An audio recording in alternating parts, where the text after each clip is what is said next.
కూటమి శ్వేతపత్రాలు target Jagan. YCP నేతలు పెద్దల కలవరం.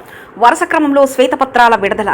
ఇప్పటికే ఇరుకున పెట్టేసిన కూటమి ప్రభుత్వం మొదటి నుంచి కూడా వైఎస్ జగన్మోహన్ రెడ్డి టార్గెట్లా చాలా కార్యక్రమాలు చేస్తుందని చెప్పవచ్చు.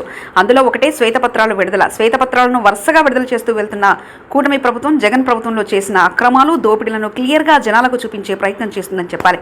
అలాగే రిలీజ్ చేసిన ప్రతి శ్వేతపత్రంలో కూడా ఏ మేరకు అక్రమాలు జరిగాయి, ఏ మేరకు దోపిడీ జరిగిందనేది స్పష్టంగా చూపిస్తూ కూటమి ప్రభుత్వం తన ప్రభుత్వం చేయబోతున్న పనులను చెప్తుంది. కీలక అంశాల్లో కూటమి ప్రభుత్వం తీసుకుంటున్న నిర్ణయాలను గమనిస్తే చాలా రాజకీయ ఉద్దేశాలు స్పష్టంగా కనిపిస్తున్నాయి. శ్వేతపత్రాల పేరుతో పోలవరం, అమరావతి, సహజ వనరులు, విద్యుత్, గనులు, ఇసుక రంగాలు వంటి అనేక అంశాలను ముఖ్యమంత్రి చంద్రబాబు ప్రస్తావించారు. అయితే ఒక్క ఇసుక, గనుల రంగం మినహా మిగిలిన వాటిలో వైసీపీ నాయకుల పాత్ర చాలా తక్కువగా ఉంది. పోలవరంలో కానీ, అమరావతి రాజధాని విషయంలో కానీ వైసీపీ నాయకుల పాత్ర లేదు. పార్టీ అధిష్టానం ముఖ్యమంత్రి స్థాయిలో తీసుకున్న నిర్ణయాలు ఆ రెండు చోట్ల ప్రభావం చూపాయి. ఇక ఇసుక విషయంలో మాత్రం క్షేత్రస్థాయి నాయకుల పాత్ర ఉంది. సీఎం చంద్రబాబు విడుదల చేసిన 2 శ్వేతపత్రాలు గమనిస్తే వైసీపీ నాయకులు ఇసుక గనుల కుంభకోణానికి సంబంధించి సహజ వనరుల దోపిడీ పేరుతో చంద్రబాబు విడుదల చేసిన పత్రం కలకలం రేపింది.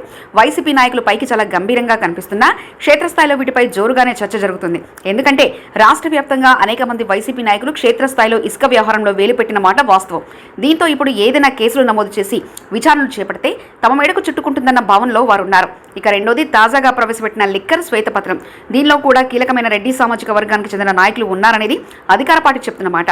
పేర్లు బయటికి చెప్పకపోయినా వైసీపీలోని కీలకమైన సామాజిక వర్గం కొందరు క్షేత్రస్థాయిలో మద్యం కుంభకోణానికి పాల్పడ్డారని, ప్రజల సొమ్మును దోచుకున్నారని ప్రభుత్వం వెల్లడించింది.